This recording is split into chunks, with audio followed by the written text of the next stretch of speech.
Here and there along the gravel walkway stood knee-high stacks of beach stones, arranged, it seemed to me, so that drunken late-night arrivals would be penalized for carelessness, though not too severely. "Looks funky," Anthony said. "What's with the rocks?" "Those are cairns," Natasha told him in her older sister voice. "In some Native American cultures, they're considered holy objects of meditation." "The rocks," Anthony almost spit. "Rocks piled up." Thump, thump, thump went the Lincolns' doors. We stepped onto the porch as a threesome. Inside, behind a counter, almost at attention, stood a young man of South Asian heritage, Indian or Nepali, perhaps, a shy way of greeting us, and nervous, wavering eyes. "Hi," he said. "I'm Abed." "We're the Ringling party," I told him. "Otto, Natasha, Anthony. I believe we've booked the whole place for one night." "You're with Volya Rinpoche."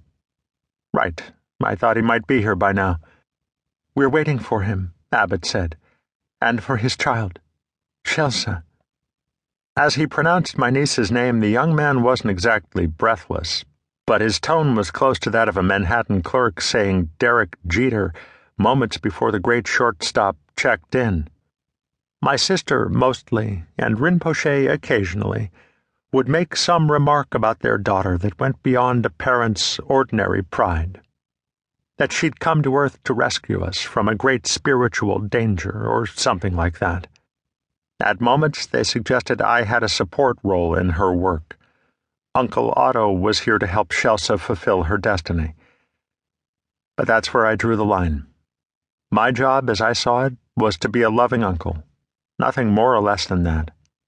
"There's something she's been sent here to do," is the way my sister usually put it. "She has a very special purpose." The young man at the desk seemed to have heard the same rumor.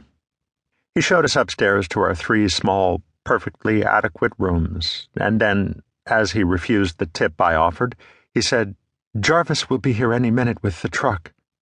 The beautiful pickup. Something skipped across the young man's handsome face. Some shadow, some scampering salamander of trouble.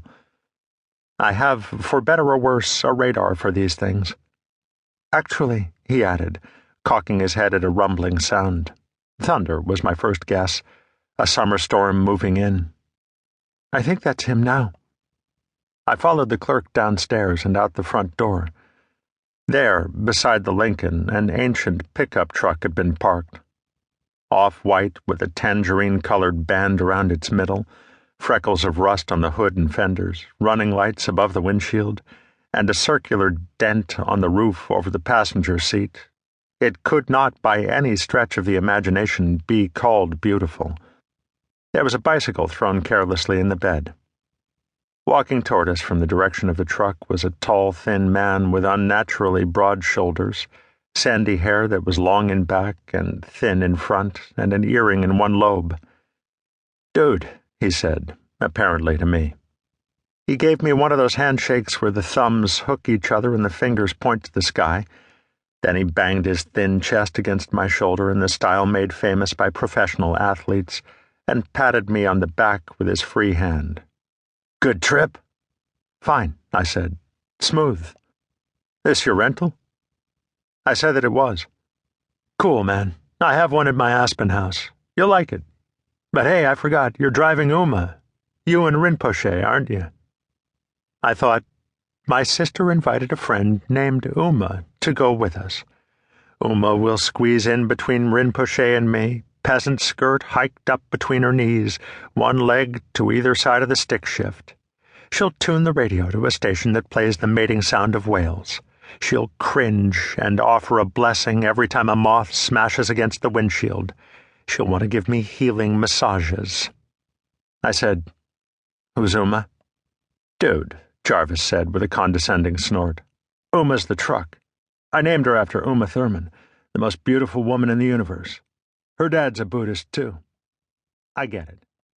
Jarvis reached out a lanky arm and